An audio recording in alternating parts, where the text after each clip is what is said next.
Bom, boa tarde. Estamos aqui no painel de Ecossistema de Inovação, Ciência para Todos. O que significa soberania tecnológica quando falamos de IA, HPC e computação quântica? Estamos aqui com os professores Eduardo e Claude. Falei certo? Sim. Claude. Então, bom, posso me apresentando aqui brevemente. Eu sou professor da Fundação Getúlio Vargas, da Escola de Matemática Aplicada, de banco de dados, engenharia de dados, governança de dados, né? Também tem um perfil de administração de banco de dados, né, no segmento da indústria por 20 anos, então é um perfil meio híbrido. Tenho acompanhado essas discussões todas de inteligência artificial, né, transformando aí a sociedade, e também debatido muito sobre esse tema de soberania tecnológica como capacidades, né, do nosso estado, do nosso país. Então, gostaria de passar a palavra aqui para o professor Eduardo, ou então a professora Claude, começando pelas meninas primeiro, professora Claude, se apresentar, né, aí sua trajetória, depois o professor Eduardo. Então, por favor.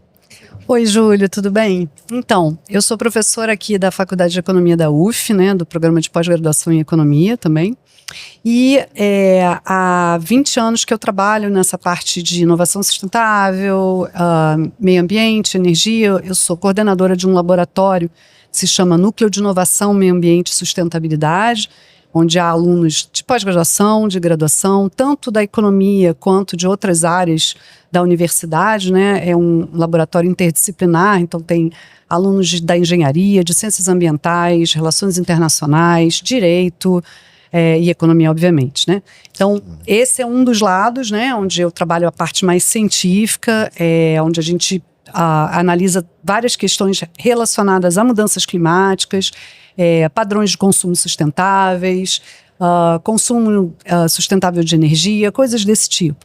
E o outro lado é a área do empreendedorismo, né? Então a gente tem também uma atuação forte na área de empreendedorismo e inovação na universidade, e graças a isso a gente criou um acordo de cooperação com o Parque de Inovação Tecnológica de São José dos Campos, que é um dos maiores parques de inovação tecnológica da América Latina.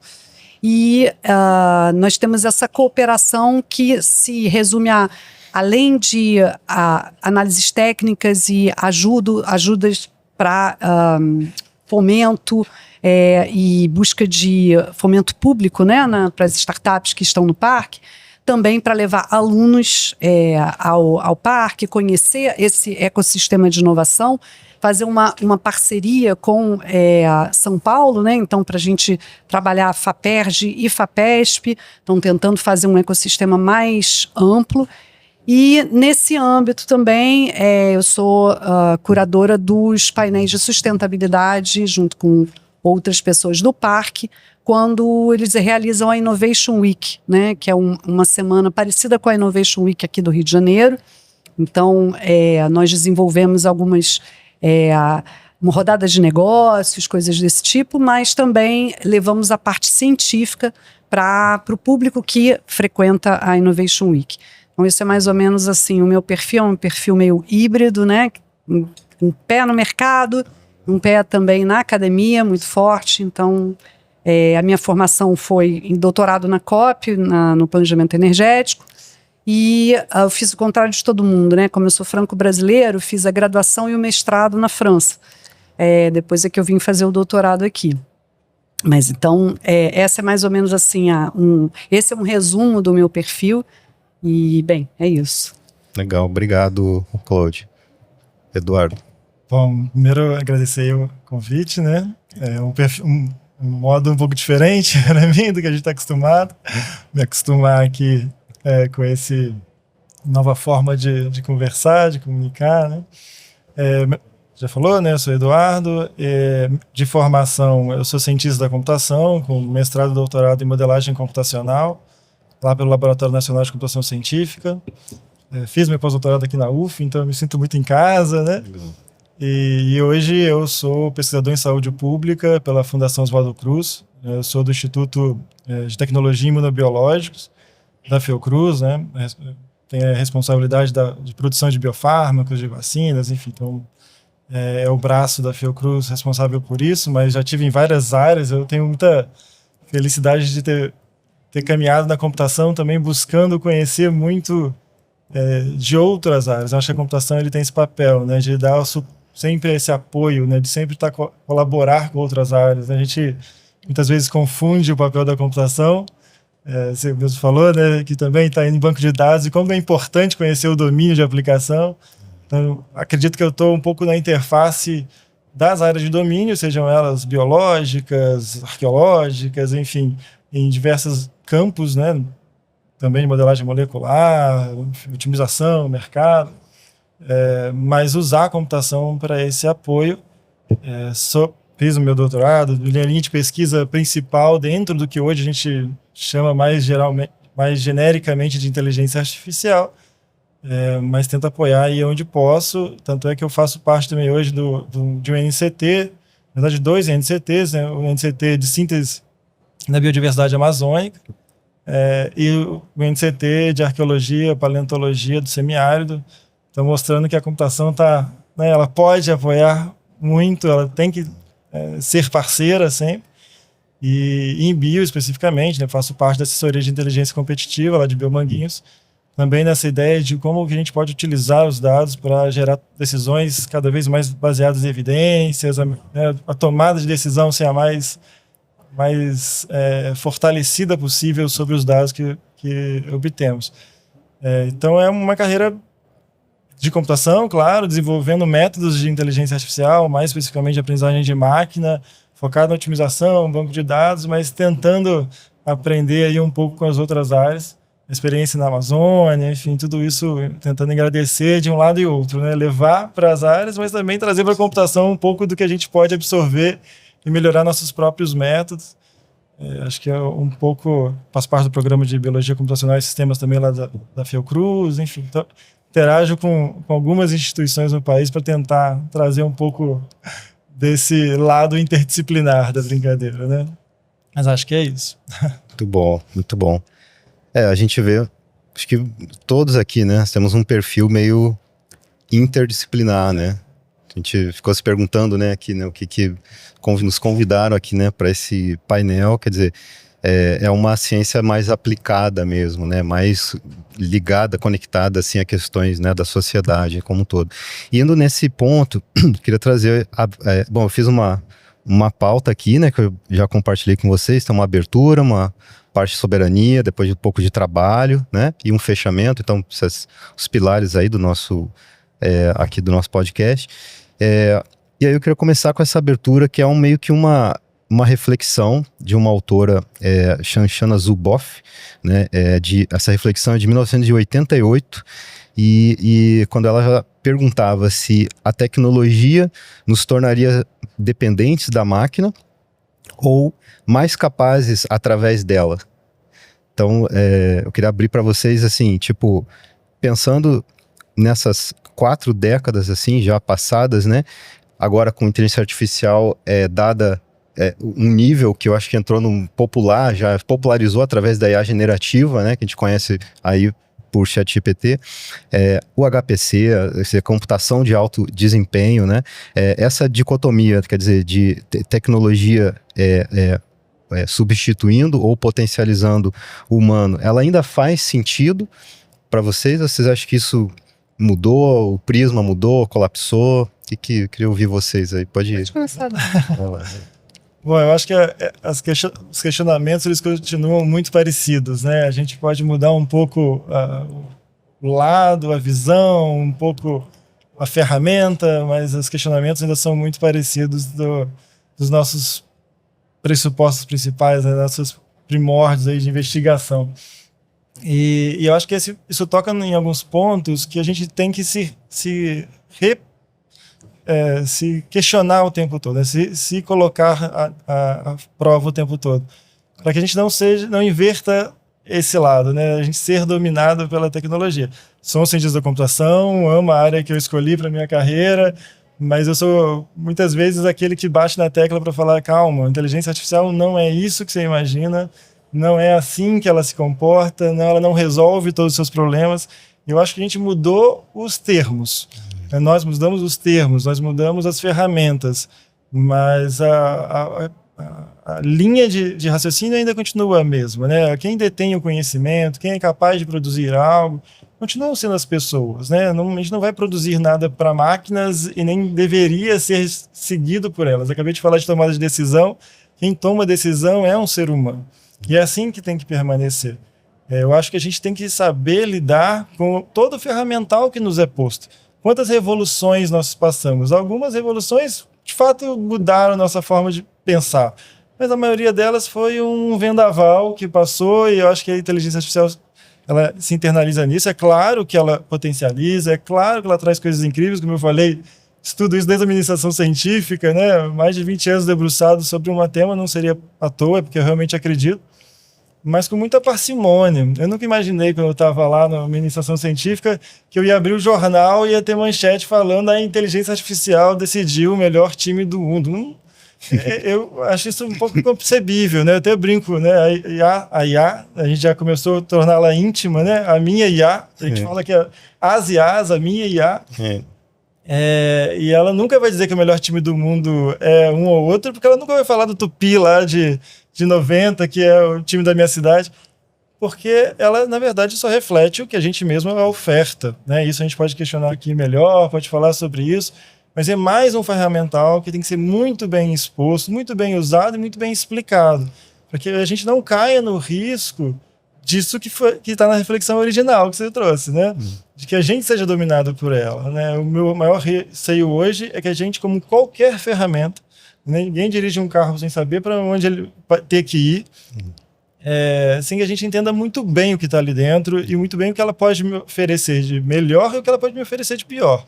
Eu acho que o questionamento continua muito válido, talvez nos momentos que essa reflexão está mais em voga possível, né? Mais necessária possível. E eu acho que a gente tem muitos caminhos para discutir isso, né? Aproveitar essa interdisciplinaridade que a gente traz, e a gente vai comentar um pouco sobre isso, né? Como que a gente... o tema dessa conversa, né? Soberania, o que é soberania, né? O que é a gente ter esse domínio sobre a máquina, e não a máquina sobre a gente, porque nunca é a máquina, né? Sempre são outros elementos, outras arquiteturas por trás de quem produz essas tecnologias, né? Eu sempre digo que o uso de tecnologia ela tem que ser um vetor para nos tornarmos cada vez mais justos, mais equitativo, né? Igualitário nesse sentido. E não mais um vetor de pressão e domínio. E é aí que a gente se insere, é aí que entram todas as questões de empreendedorismo, é aí que entram todas as questões... Todas não, quem sou eu para falar sobre isso? Mas que abrem esses espaços, abrem esse leque para a gente pensar do que a gente precisa produzir as nossas coisas e entender muito bem do que está lá dentro, né? Assim, já rodei bastante para responder, eu acho que o mesmo. A reflexão ela é muito válida, talvez mais do que nunca, e a gente tem que ter a responsabilidade de entender que as ferramentas continuam sendo ferramentas. Não importa se elas são digitais ou não, se elas têm HPC, alta capacidade ou não. Elas sempre vão influenciar a nossa vida, dependendo de como a gente souber utilizá-la, né? Pelo menos é assim que eu tendo a caminhar. Então, Júlio, a minha tese de doutorado, ela era sobre padrões de consumo e sustentabilidade, né, impactos sobre o meio ambiente, e eu tenho um capítulo, foi em 2002, né, que eu defendi, então faz bastante tempo, mas lá atrás já tinha um capítulo específico sobre o uso da tecnologia, para você ver, né, e eu me lembro que na época, meu orientador, né, era dentro da escola de engenharia. Eu resolvi fazer um capítulo sobre tecnologia falando de filosofia. E aí ele me disse, você tem certeza, Claude, na escola de engenharia? Aí eu falei, bem, eu não tenho como falar da tecnologia, bem, a minha formação é uma formação de ciências sociais, né? Então, por mais que eu tenha adquirido um conhecimento enorme que eu vou utilizar na tese, na parte de modelagem e tudo, né? Tem uma matriz em subproduto híbrido, tem umas coisas assim que eu fiz, que eram necessários para a parte de aplicação, né, do conhecimento. Eu falei, eu não tenho como falar de meio ambiente, de tecnologia, se eu não aprofundar a discussão filosófica, né? E um dos autores mais polêmicos na época que eu analisei era um autor chamado Heidegger, que era um ermitão, na verdade, né? Ele tinha uma questão muito pessoal de desconfiar da tecnologia, né? Anos 40, né? Na época da guerra. Isso.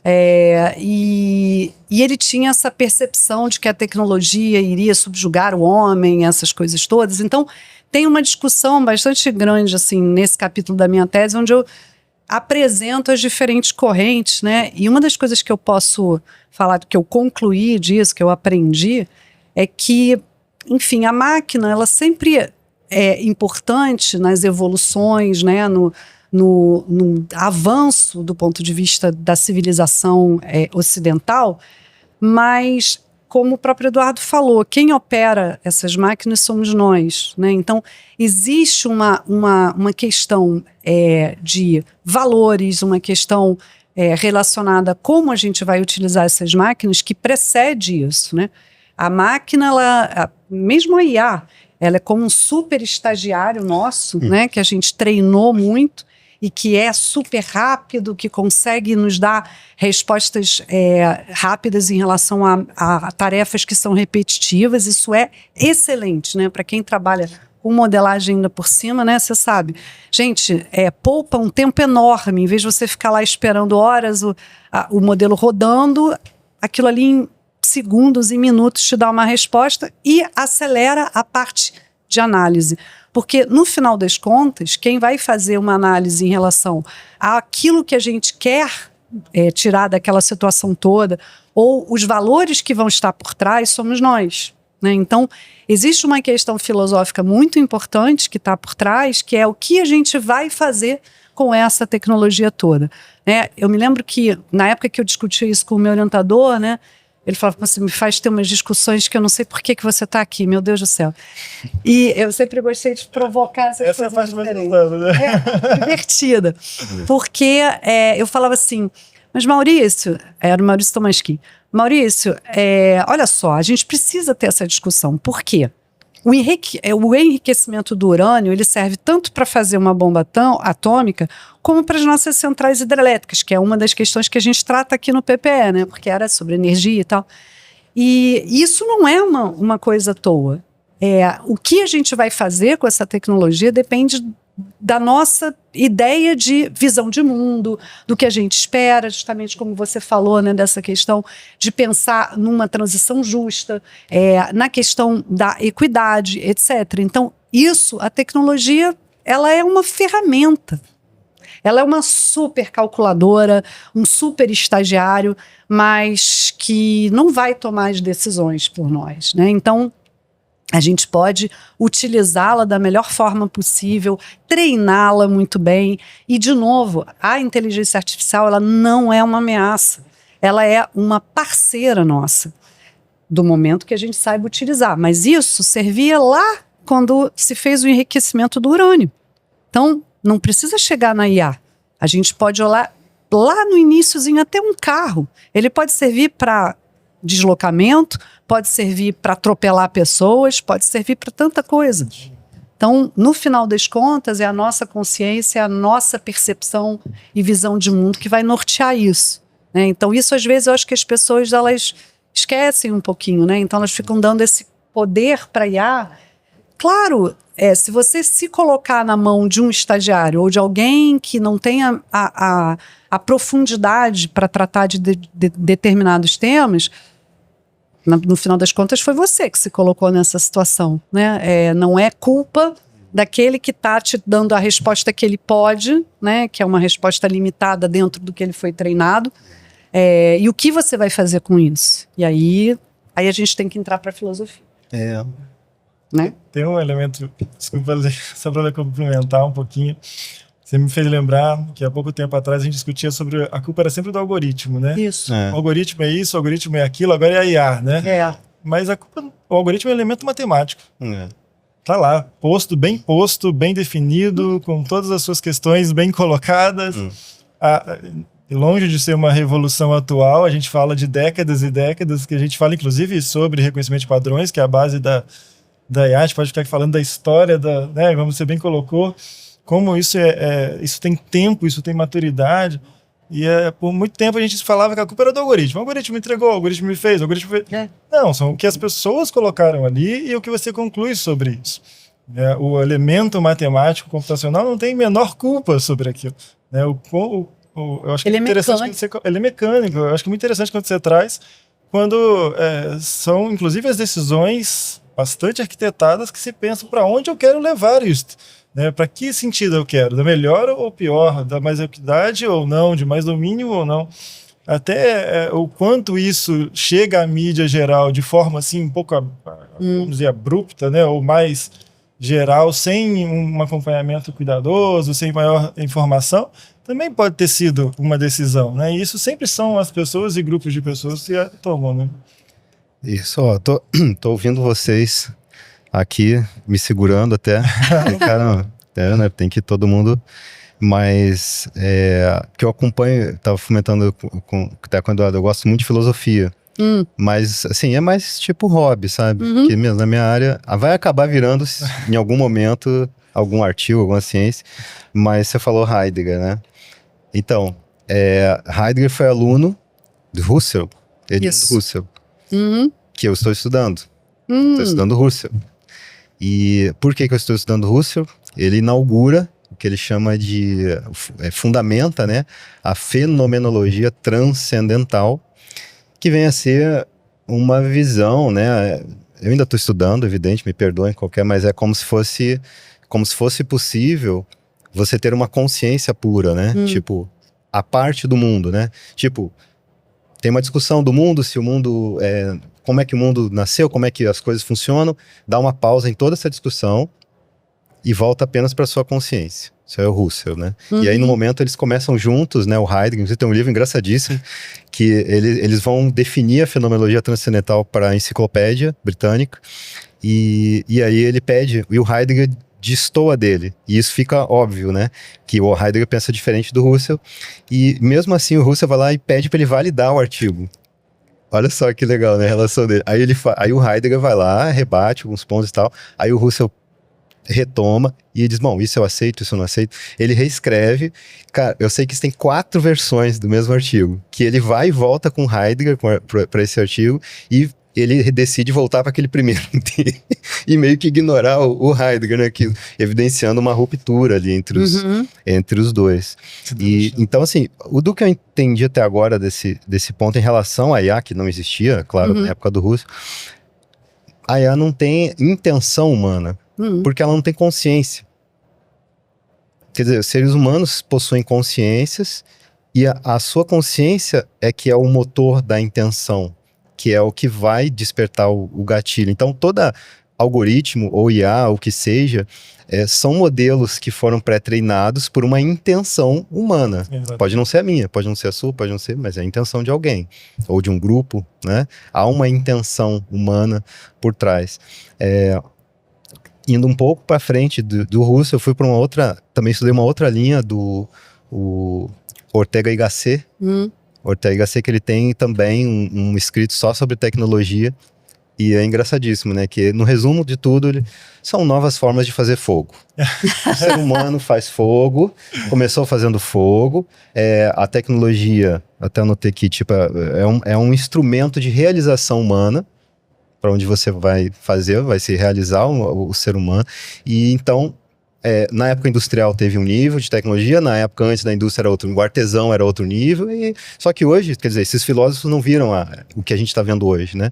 Então, hoje é uma coisa talvez imaginável, mas assim, é um nível que chegou no intelecto, de certa forma, mas não tem intenção e ser humano, né? Eu diria mais uma coisa, gente, aí tem a ver com a questão da inovação.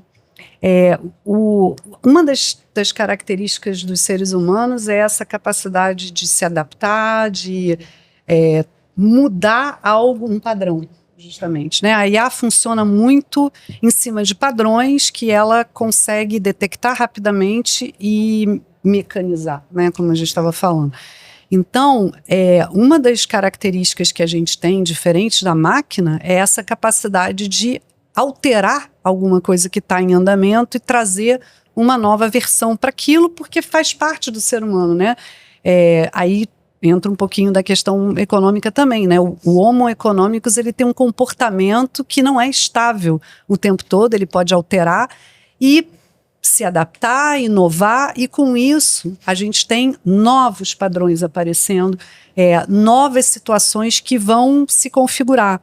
Então, eu acho que essa característica pouco preditiva, né, que a gente pode considerar do ser humano, que às vezes a gente pode considerar, inclusive, que é perturbadora, né, porque você não tem como prever, para quando a gente faz, então, o modelo é uma desgraça. Né? Grande problema, né? Como modelar. O comportamento é uma dificuldade, mas ainda bem que a gente é assim, porque é assim que a gente evolui, porque a gente altera uma coisa que estava indo numa direção. E aí a gente, poxa, mas e se eu começasse a olhar por esse ângulo? E se a gente alterasse isso daqui? Como a IA pode nos ajudar? Você altera todo o padrão e pede para ela repetir a análise agora com um novo olhar. Isso nos ajuda muito, né? Mas somos nós que fazemos. Exato. Na própria definição do que é inteligência, né? Porque usar o nome inteligente é ótimo, é extremamente comercial, né? Você fala, ninguém quer vender uma coisa burra, né? Então, tudo tem que ser inteligente. Agora, a real inteligência, a inteligência humana, isso é realmente mais difícil da gente reproduzir, conceituar, enfim, né? Ainda bem. Ainda bem.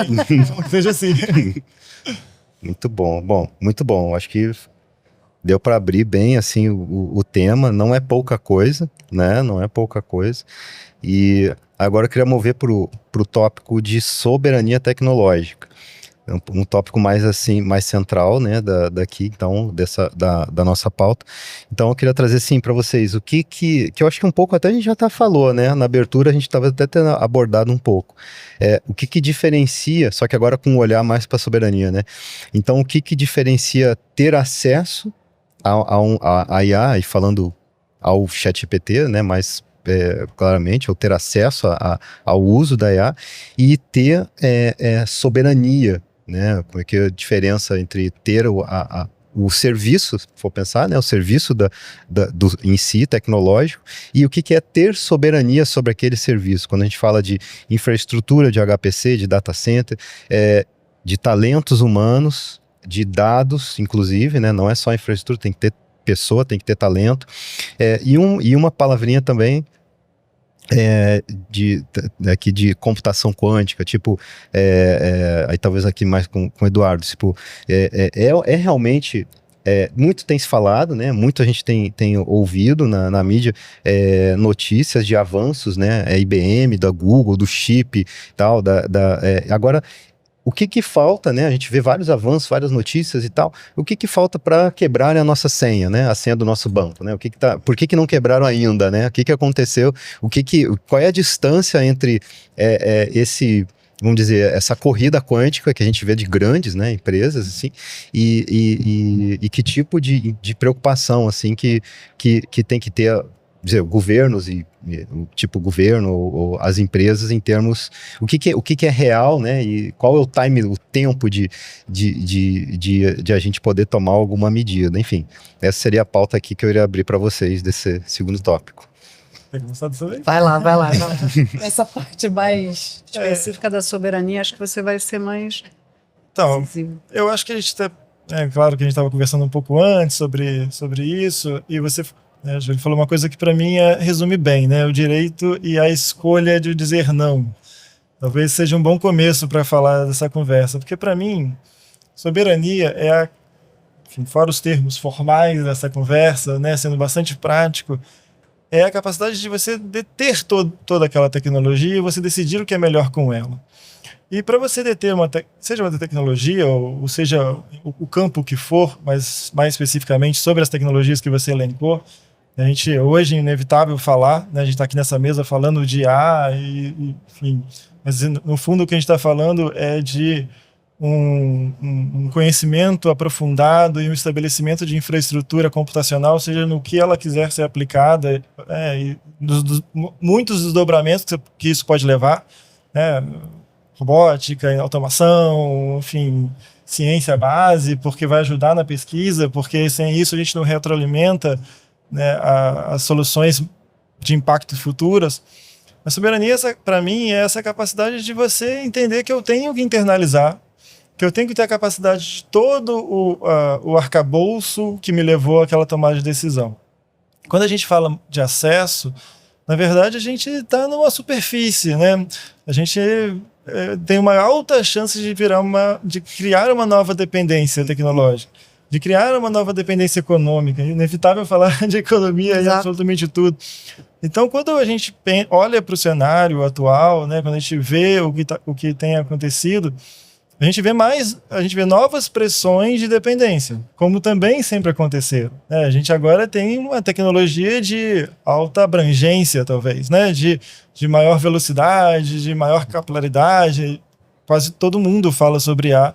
Eu não conheço ninguém que não cite isso em algum momento, ou que não tenha receio dela, ou que não se porte, ou tenha uma opinião sobre.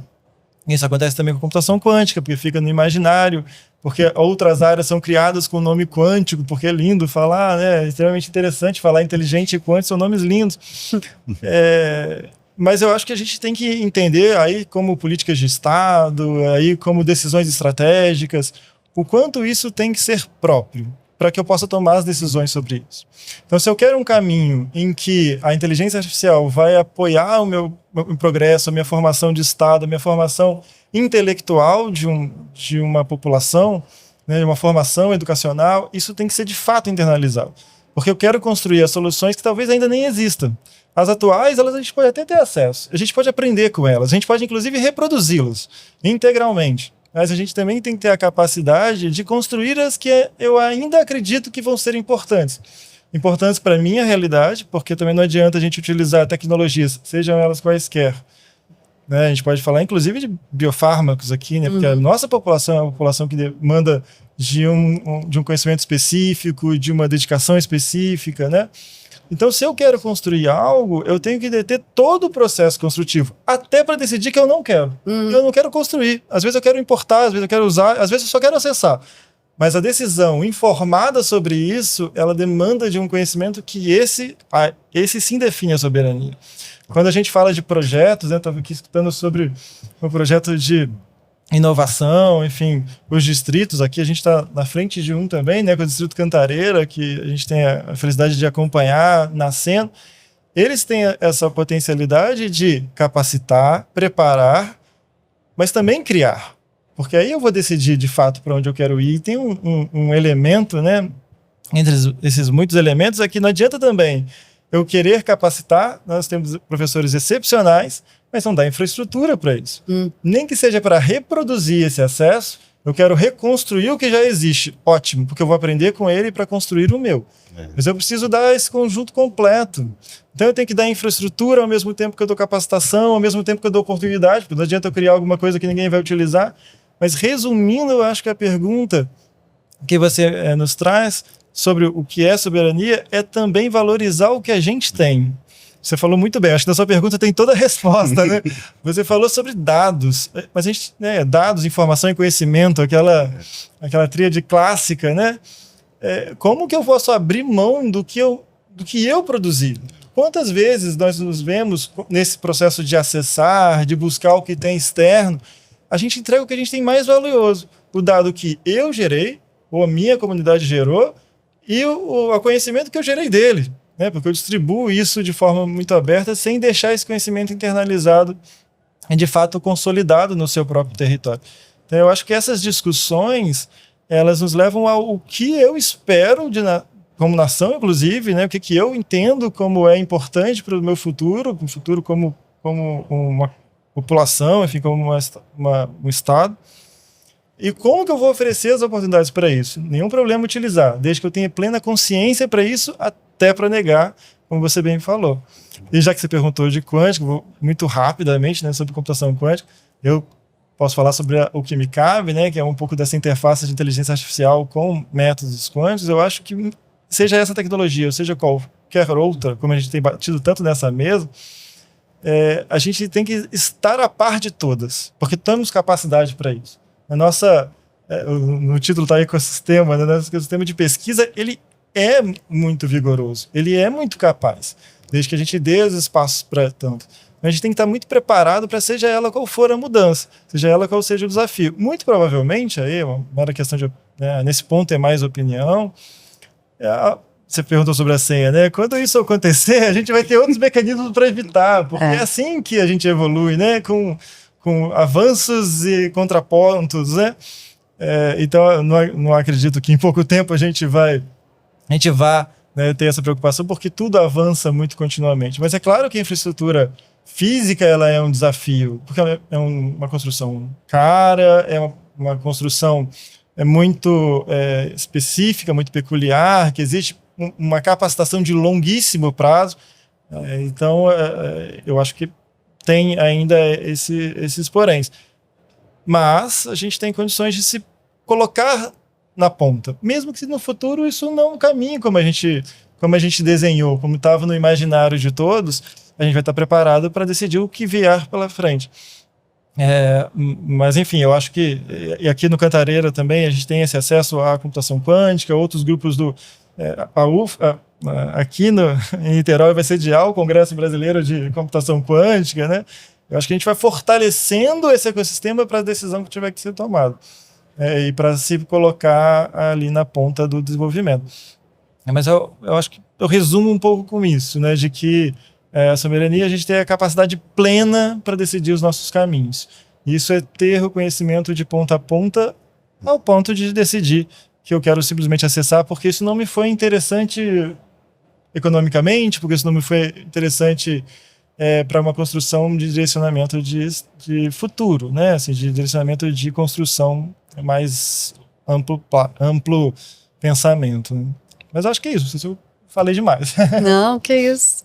Eu concordo com você. Eu acho que a questão das políticas públicas para você conseguir internalizar e trazer essas formas, né, da gente acessar os dados, etc., ela é fundamental porque, pelo menos na inteligência artificial que eu consegui entender até agora, né, não sou tão, assim, não conheço tão profundamente quanto você, né, Eduardo, mas como usuário, o que eu percebo é quanto mais você fornece os dados, mais, assim, específica ela vai ficando e mais fácil de você trabalhar, né? Então, existe essa situação onde você fornece muitos dados e se não há alguma percepção da importância disso, a gente está sendo ingênuo, né? Porque é óbvio que isso cria uma base que vai ser utilizada não só por nós e portanto, se a gente não tem nenhum domínio sobre isso, fica né, perigoso, digamos assim. Então, eu acho que entender a importância de políticas públicas para conseguir desenvolver isso, eu acho que é fundamental, né? E até políticas públicas em vários aspectos, né? Não só de você construir a IA ou eventualmente decidir o que você vai utilizar e o que você vai ter que construir mesmo, mas também de informar as pessoas, de fazê-las entender o que é esse novo mecanismo com o qual a gente convive, né? Porque talvez exista também um desconhecimento muito grande do que a IA virou uma panaceia, né? Então as pessoas têm dificuldade de entender qual é o real propósito, para que serve, como elas podem utilizar e como não devem. Então, até quase uma educação, né, para as pessoas entenderem a importância disso, né, pode ser útil para a gente delimitar até onde a gente deveria desenvolver, até onde a gente deveria utilizar, né, e eu acho que não existe maneira melhor do que através da educação e de políticas públicas que fomentem isso, né? Quando a gente fala da capacitação para o empreendedorismo, é uma coisa semelhante, né? Para as pessoas conseguirem perceber o que elas poderiam fazer para empreender, etc., passa pela explicação do que é possível se fazer nesse sentido. A IA, eu acho que é uma coisa semelhante, né? o que você pode utilizar com a IA, o que é isso, como funciona. Você não precisa entrar em detalhes muito profundos, mas, né, pelo menos dá uma percepção mais conceitual para as pessoas entenderem qual é o verdadeiro papel, né? Eu acho que isso é importante. E aí, projetos que tentem desenvolver isso em grande público, né? Então, eu acho que assim é legal a gente estar falando nesse âmbito aqui, que é da prefeitura, etc. A prefeitura de Niterói é muito ativa, né? Então, a gente fez uma série de projetos com a prefeitura durante a pandemia, etc. Né? A UF foi uma grande parceira da prefeitura de Niterói, e eu acho que isso é uma das coisas que poderia ser desenvolvido, né? Como fazer essa percepção da inteligência artificial chegar ao grande público, como eles podem entender a importância disso, até para pavimentar um caminho para depois dizer, olha, por isso é importante a gente desenvolver algo nosso, né? Para as pessoas entenderem o que é essa dinâmica, né? Então, eu acho que às vezes no Brasil existe uma desigualdade muito grande em termos de acesso à informação, e aí eu acho que isso dificulta muito, né? Às vezes as pessoas não conseguem compreender o real sentido de algumas políticas, de alguns desenvolvimentos da ciência. Elas não entendem mesmo. Então, até alguma dinâmica, alguma política de publicização do que é isso, etc., poderia ser importante, né, para a gente entender como desenvolver, né? Anotei alguns pontos aqui para complementar com vocês. Esse último da Claudia sobre educação, poxa, assim, para ter uma, eu dou aula para graduação de ciência de dados e IA, né, lá na escola de matemática. Então, nesse contexto da escola. Então, os alunos, vamos dizer assim, são fera, né, nessa área aí. E aí eu ouvi uma vez um aluno eles comentando entre si, né, tem um horário do café ali que fica de frente ali para minha sala, de vez em quando eu passo ali, estão conversando, aí eles falando sobre o artigo, que é o artigo que deu a virada, né, do que deu, vamos dizer, o fenômeno do ChatGPT, que é o mecanismo do self-attention lá do Transformer, uma coisa tecniquez lá para dizer que ele é capaz de detectar o contexto da palavra, né, em relação à frase, né. Aí eles falando assim, poxa, isso foi muito fácil. O cara que fez isso, ele certamente fez porque ele tinha acesso a uma placa de GPU.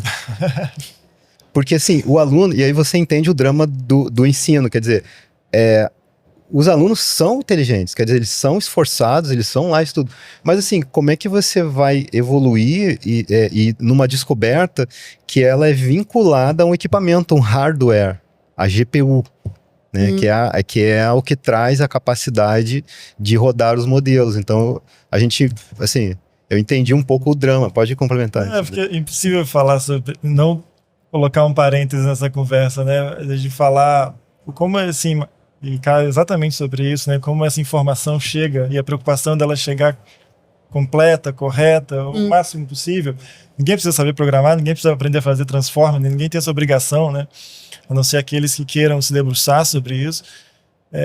Mas como a gente tem essa noção de a IA é uma coisa que surgiu agora e que ela revoluciona, e é algo tão antigo, né? Tão antigo quanto todas as áreas. Eu sempre falo isso, né? A inteligência artificial é uma área do conhecimento, como todas as outras, mas ela é uma área do conhecimento.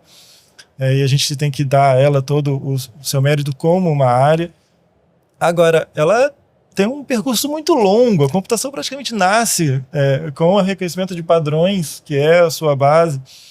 E quando a gente fala de GPTs da vida, a gente vai recorrer lá a Elisa, que é uma máquina antiguíssima, a gente está falando de décadas, que também tinha essa capacidade de reproduzir um pouco do que a gente espera receber de resposta.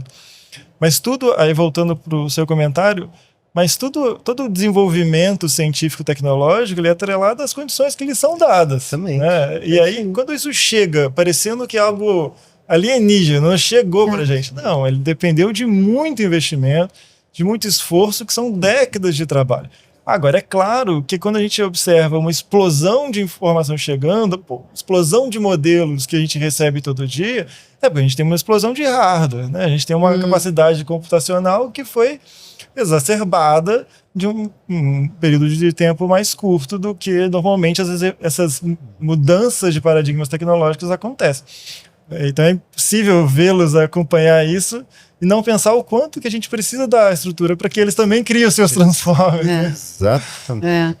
Exatamente. Então, assim, e isso toca no que você falou, quer dizer, divisão de política pública. Então, assim, isso, gente, são saltos de anos-luz, assim, de distância, por exemplo, do que está fazendo a China, do que está fazendo os Estados Unidos, do que está fazendo, sei lá, parece que saiu agora na Alemanha, saiu um modelo, porque isso envolve, além de grande massa, assim, de investimento, consumo energético também, consumo energético. Então, assim, esses dias eu fiz umas cálculos básicos, assim, tipo, até umas reuniões, assim, sondando, né, a questão do que seria para treinar um modelo brasileiro, né? Aí você vai ver um modelo, assim, inicial lá, de 30 bilhões de parâmetros e tal, fazendo uns cálculos, assim. Gente, uma placa dessas custa, no Brasil, porque ela é produzida lá fora. Agora eu nem sei como é que tá o valor, mas na época era assim, eram, sei lá, 700 mil reais, eram 2 placas. 700 mil reais, 2 placas. Aí para você, levaram alguns meses, lá 3 meses, para treinar um modelo de 30 bilhões de parâmetros, um cálculo aproximado de 1.500 placas dessas. É isso que eu fiz. Fiz exatamente isso aí. Eu acho que isso cai muito na pergunta que você fez sobre soberania, e quando a gente diz o que a gente quer e o que a gente não quer, né? Quando a gente domina todo o processo e entende as vantagens e as desvantagens profundamente, isso passa necessariamente por capacitação, porque são as pessoas que vão se dedicar sobre isso, que vão poder nos auxiliar nessas decisões.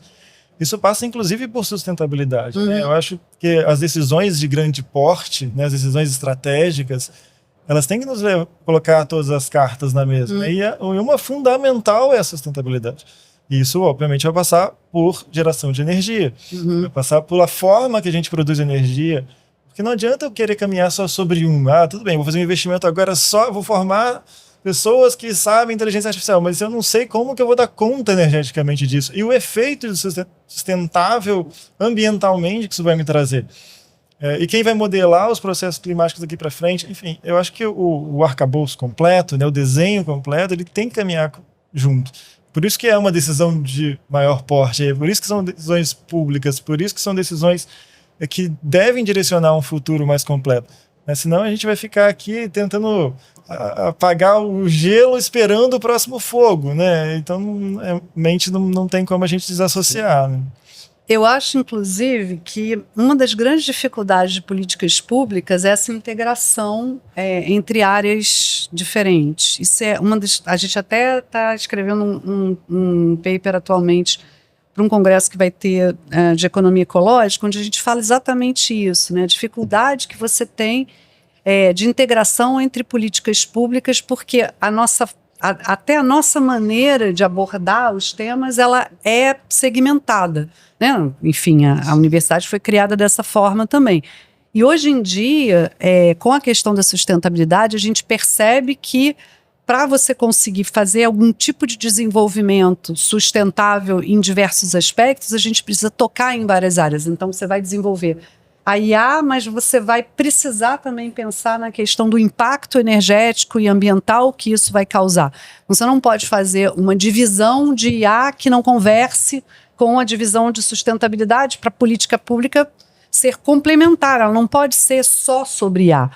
E há pouco tempo, um dos casos que a gente está tratando nesse artigo é justamente o fato de que atualmente o governo brasileiro se preocupa muito com questões relacionadas à desigualdade, etc. e tal, e essa questão energética, ambiental, ela fica para uma outra área decidir e pensar. E aí você vai criar, por exemplo, estruturas de moradia que são mais baratas, etc., para as pessoas terem acesso, mas se você não se preocupar com uma arquitetura sustentável, o que vai acontecer? Essas pessoas vão para essas áreas e vão ter uma conta de luz muito alta, vão ter um consumo de energia muito elevado, e aí o que elas conseguiram resolver por um lado econômico da residência, elas vão perder por esse lado da energia. Então, deve haver uma integração entre as duas áreas. Você não pode fazer só política energética e só política de habitação. As coisas têm que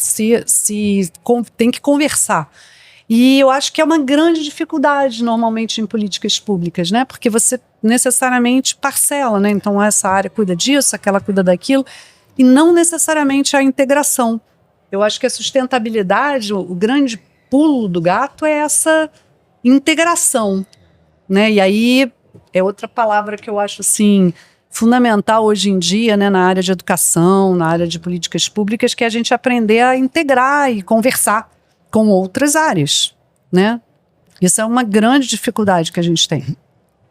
Até a gente está falando assim a parte do modelo, da infraestrutura, da energia. Indo para alguns passos antes, que antecedem, né? Eu também nessa linha que eu fiz assim uma simulação de criar um modelo, né? Uma brincadeira, né? O marco zero são os dados. Uhum. São os dados. E aí você vai descobrir que os grandes modelos são pré-treinados, né? Para a língua, primariamente a língua inglesa ou chinesa. Que são línguas que, inclusive, também vezes que são mais fáceis, né? Porque o português tem a declinação, tem verbo, né? E a palavra declina, então dá uma dificuldade a mais, porque tem uma quantidade maior, né, de palavras. Mas, enfim, o português entra lá como uma língua complementar. Uma língua que, né, junto com diversas outras línguas. E detalhe, a gente passava... as bases, né? Tipo... de dados, que modelo que vai responder com o jeito, por exemplo, brasileiro, e com o jeito da história brasileira, com o jeito da economia, das leis brasileiras. Então, se não me engano, é um dos índices que mais erram, né? Eu tenho alguns amigos advogados que falam que, cara, isso errou demais, assim, errou demais. Eles erram muito e erram, assim, por causa de legislações específicas, porque eles não foram pré-treinados com legislação específica brasileira. Eu diria, inclusive na parte do direito, as IAs não foram pré-treinadas para algumas coisas que a gente tem, tipo lei que não pega, coisa assim, né? Que a cultura brasileira ela é muito peculiar, né, em certos sentidos. Então, para um estrangeiro ou para alguém que não está acostumado com o modus operandi daqui, não faz sentido, porque de fato, do ponto de vista do direito, né, e judiciário, a gente tem uma estrutura extremamente complexa, etc. Agora, é mais complexo ainda quando você vai implementar, né? Então, não se trata só de você olhar a estrutura jurídica. É como que naquele país, no caso o Brasil, como que ele aplica as suas leis, né? Então, isso não é uma coisa assim tão trivial, né? E aí a IA realmente não vai perceber. Eu sempre brinco que se você quer se dedicar de fato a tratamento de linguagem natural, né, o famoso NLP, comece pelo português brasileiro, porque a gente tinha, existem muitas técnicas em volta, enfim, talvez uma das mais simples de todas, mais tradicionais de todas, mas que ainda é muito aplicada, é você tentar pontuar o que aquela pessoa está dizendo, se é positivo, se é negativo, né? Já tentou fazer isso, né, com uma conversa entre amigos, né? Não, tá bonito hoje, né? Assim, a ironia envolvida, a mudança o parafrasear, são coisas que realmente nos pertencem, né? E elas têm que ser representadas. Por isso, de novo, voltando à soberania, queria fazer algo que nos represente. Talvez você falou de dados, e a gente volta no que eu comentei rapidamente, de valorizar nossos próprios dados. Eles são muito ricos. Quando a gente oferta isso de mão beijada e ainda espera uma cobrança de outro lado, porque você acaba pagando pelo aquilo que você mesmo ofereceu, é no mínimo um grande desperdício, né? A gente tem que saber valorizar o que nós produzimos, porque isso, como é de um grau de complexidade tão grande, que bem treinado aqui, a generalização, isso é a grande questão da inteligência artificial, né, e da aprendizagem de máquina ali embutida, que é uma dos seus cernes. Como é que a gente generaliza, né? Porque aprender com os nossos dados é muito mais complexo. Ele é um grande trunfo, né? Então, cai um pouco no que a gente fala de valorizar o que a gente tem e criar soluções pra gente. né? Soluções que respondam de fato o que a gente precisa responder, né? Sim. Bom, o tema é profundo, eu acho que conseguimos, assim, bater uma superfície, né? Eu acho que que é o tema central, acho que só para fazer um fechamento desse tema, dessa pauta da soberania, do que a gente está falando e tal, eu vou voltar no ponto que a Cláudia falou da integração. Quer dizer, uma pessoa, por exemplo, a gente, mais de ciência de computação, mais de matemática, poxa, os dados não estão com a gente. Entendeu? Por exemplo, os dados, eu estou fazendo um projeto que está com a escola do acervo histórico, lá, o CPDOC, né? Eles estão com os dados. Eles têm a história brasileira, têm as entrevistas com as pessoas políticas.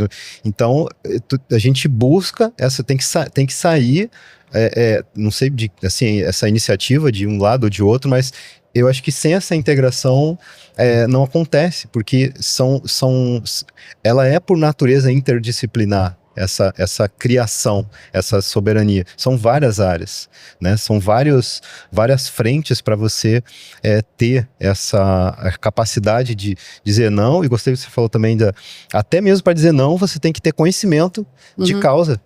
Tipo, olha, isso aqui tudo bem, isso não é tão crítico. Eu posso, com tranquilidade, rodar num serviço.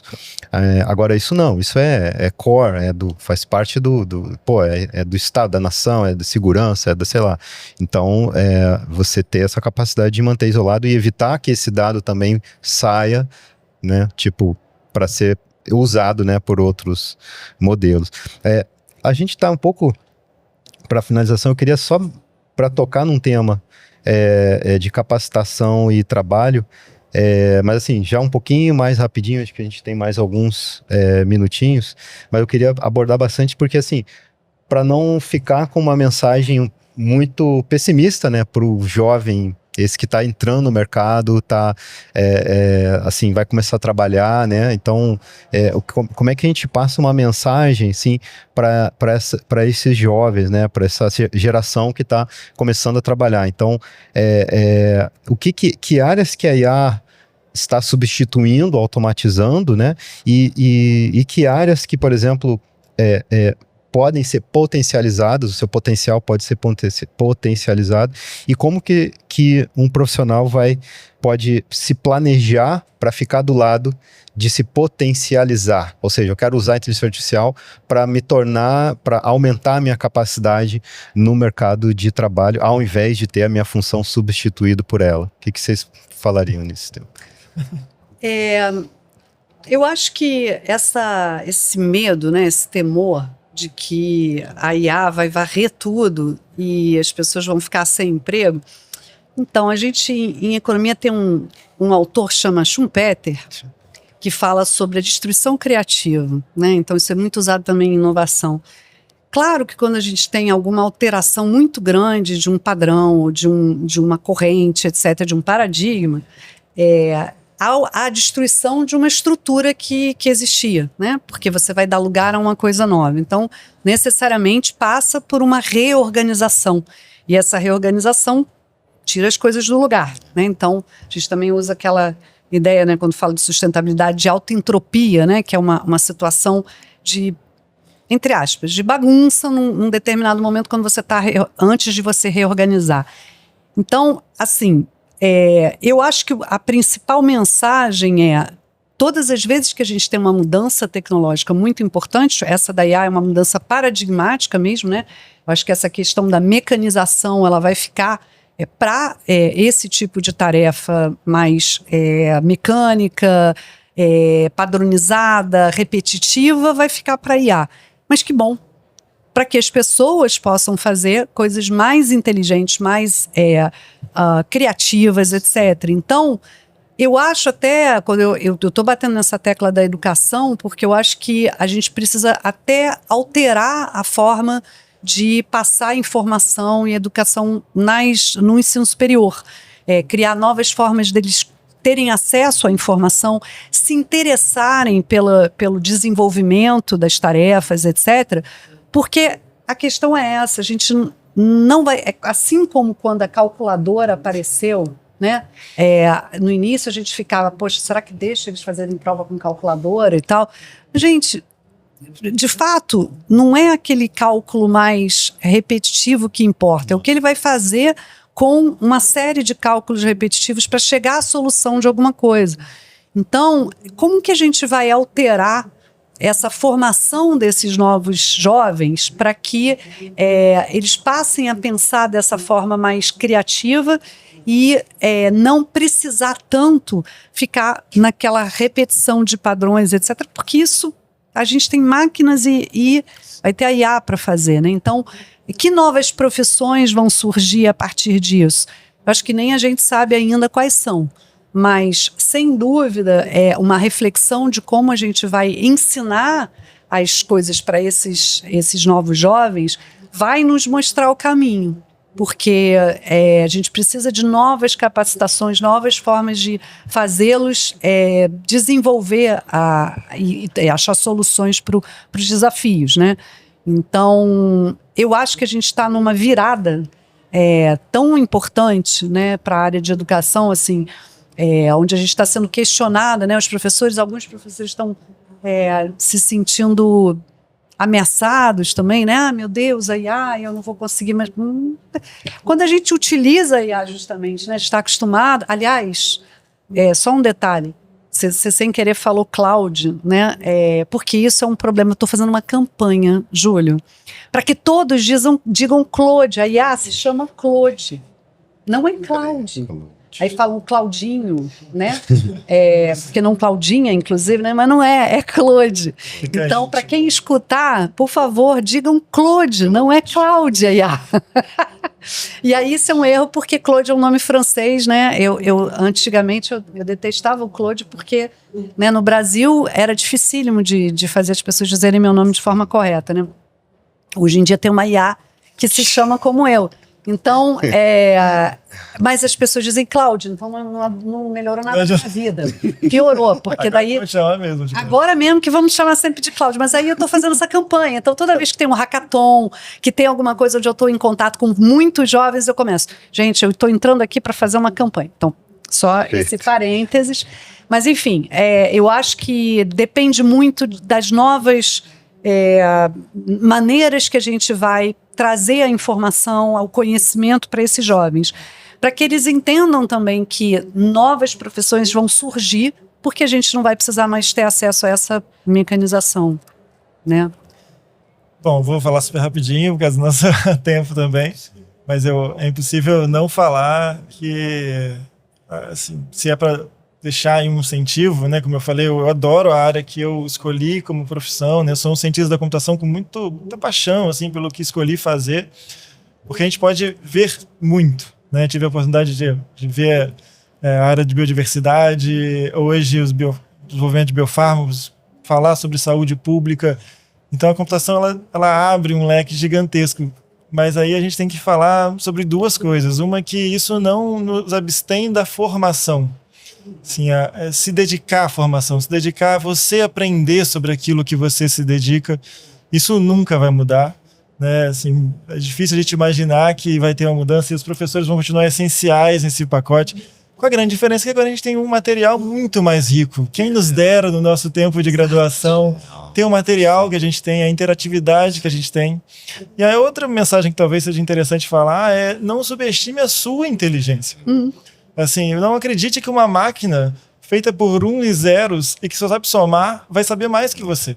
Ela pode ser mais rápida que você, ela pode ter mais memória que você, mas ela não vai decidir melhor que você. Então e a gente vive isso, né, dentro da computação hoje, os motes de vibe coding, né, essas coisas. Não, quem vai continuar usar, ótimo. Potencializar, muito. Mas quem vai ser crítico, quem vai decidir, quem vai fazer, quem vai conceber, ainda vão ser as pessoas bem formadas, ainda vai ser a capacitação bem estabelecida, que vai construir até melhores métodos de programação sem tantos peculiares ali, sem tantas especificidades. Mas isso a gente não pode abandonar. Eu não posso abandonar a minha capacidade crítica. Se eu tivesse uma palavra para dizer, pelo menos nas aulas que eu dou sobre inteligência artificial, a primeira palavra que eu digo, se vocês saírem daqui sendo críticos, eu estou muito feliz. Se vocês souberem que toda resposta recebida, porque por muito tempo, quando a gente recebia uma resposta, a tendência dela estar certa era muito grande. Eu perguntava a um especialista, eu perguntava a um professor, eu ia buscar aquele que certamente eu confio para me dar uma informação, e ficava até difícil questionar, né? Hoje as nossas respostas, porque ela é popularizada, porque ela está em todas as mãos, e que ótimo, eu acho que a tecnologia ela tem que ser diversificada o máximo possível, a diversidade inclusive faz bem sempre, a popularização faz bem sempre, mas a nossa capacidade de criticar ela tem que crescer na mesma proporção que as tecnologias chegam. Com tudo, absolutamente tudo que você receba, você tem que entender que aquilo foi gerado de uma forma automática, que aquilo não sabe tudo, que aquilo não recebeu tudo, e muito provavelmente ele se valeu de dados péssimos, né? Ele leu o quê? Ele leu mensagens no antigo Twitter, né, para aprender a te responder, e que tudo passa por uma capacitação humana, né? O GPT, a gente estava brincando, ele não te responde com todo carinho à toa. É porque um humano disse que aquela era a melhor forma de receber. Então, não subestime a sua inteligência. Saiba que é uma máquina que está te respondendo, e a sua inteligência está nesse sentido, nesse microcontexto, ela está muito baseada na sua capacidade de criticar a resposta que você vai receber. Se você criticar bem, você pode automatizar o que for. Toda ferramenta é muito bem-vinda, né? Cortar a grama no facão ou cortar a grama num cortador elétrico é muito melhor. Agora, o como você se vale dela que de fato vai te diferenciar, te fazer mais inteligente, mais potencial. Não desista da formação adequada para aquilo. Quanto mais você entender, mais capacidade criticada você tem, mais chance de gerar melhores resultados, né? Eu acho que a gente caminha muito por esse lado. Gente, eu acho que a gente já estourou, né? Vamos fazer um fechamento aqui. Eu queria agradecer, então, imensamente aí, Eduardo e a Claude. Nunca mais. Claude. Não, até o Claude, agora tudo é Claude. Eu tô fazendo uma campanha, vai dar certo. Vai dar certo, já deu. Poxa, muitíssimo obrigado mesmo aqui também a Fundação Getúlio Vargas, aqui a UF, aqui a Prefeitura, né, de Niterói, aí o Fiocruz, aí todos os órgãos aí que a gente sabe que né, organizar isso tudo nossa, o pessoal aí tá de parabéns, tudo bem complexo. Então, gente, muitíssimo obrigado, espero que tenha sido útil, né, e assim, para mim foi. Sim, foi ótimo. Vamos ficar com os contatos, vamos começar fazendo a integração, as integrações. Tá bom? A interdisciplinaridade real. Gostei muito mesmo. Tá bom? Obrigado, então. Obrigada.